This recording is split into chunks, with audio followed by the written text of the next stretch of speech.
गंगा नदी के किनारे एक साधु रहते थे। वे न केवल विद्वान थे, बल्कि उनके पास जादुई शक्तियां भी थी।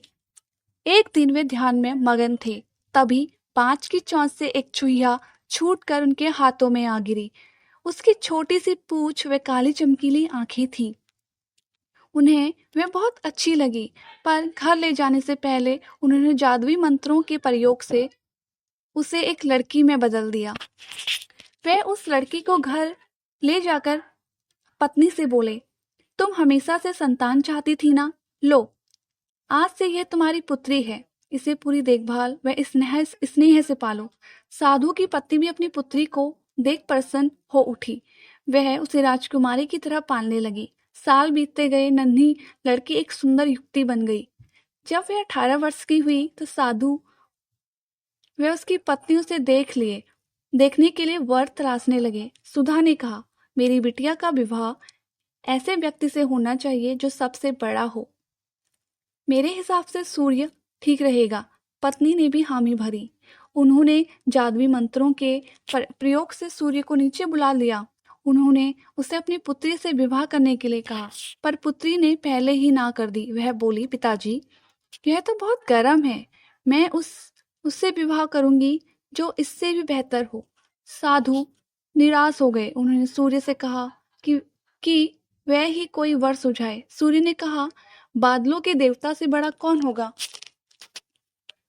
उनमें तो मेरी किरणों को भी रोकने की शक्ति है। साधु ने बादलों को नीचे बुलाया। वह अपनी पुत्री से विवाह करने को कहा, पर इस बार भी पुत्री ने मना कर दिया। वह बोली, ये तो कितना बदसूरत है, मैं इससे विवाह नहीं कर सकती। साधु ने बादल देवता से कहा कि वह कोई अच्छा वर सुझा दे। वह बोले, पवन देवता ठीक रहेंगे, वह तो मुझे भी अपने फूंक से उड़ा देते हैं। साधु ने पवन देवता को बुलाकर अपनी पुत्री से विवाह करने को कहा।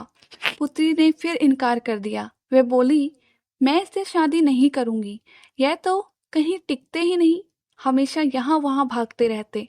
साधु ने पवन देव से पूछा, क्या मेरी पुत्री के लिए ऐसा वर हो सकता है जो आपसे भी बेहतर हो? पवन देव ने कहा कि पर्वत देव मजबूत हैं, वे ऊंचे हैं, वे मेरा भी रास्ता रोक देते हैं। साधु ने पर्वत देवता से कहा कि वह उसकी पुत्री से विवाह कर ले। पुत्री ने फिर से मना कर दिया। वह बोली, ये तो बहुत लंबे, सख्त व कठोर हैं, मैं इनसे विवाह नहीं कर सकती, इनसे भी कोई बेहतर चाहिए। पर्वत देवता ने चूहे का नाम सुझाया। वह बोले,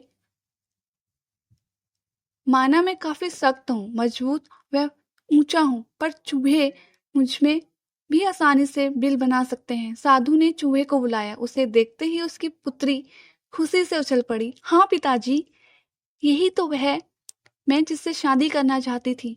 साधु ने सोचा, इसे ही किस्मत कहते हैं।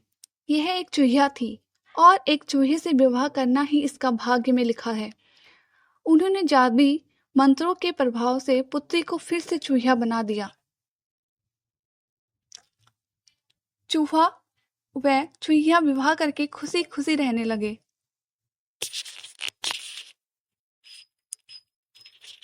शिक्षा, कोई भी अपने मूल स्वभाव को नहीं बदल सकता।